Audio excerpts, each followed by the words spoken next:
உங்களை பார்த்தா சொல்றார், என் மகனே, என் மகளே, உன் கையின் பிரயாசத்தை நீ சாப்பிடுவாய். நீ பிரயாசப்பட்டு உழைக்கிறத வேறொருத்தர் சாப்பிட மாட்டான். வட்டிக்கு போகாது, ஆஸ்பத்திரிக்கு போகாது.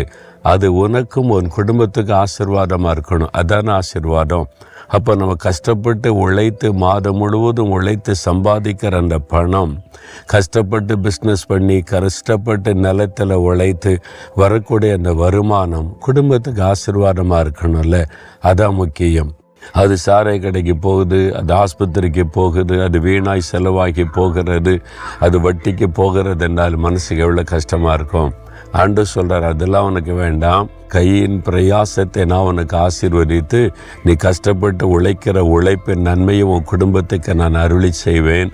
உனக்கு பாக்கியமும் நன்மையும் உண்டாயிருக்கும் அப்படின்னு ஆண்டவர் சொல்கிறார்.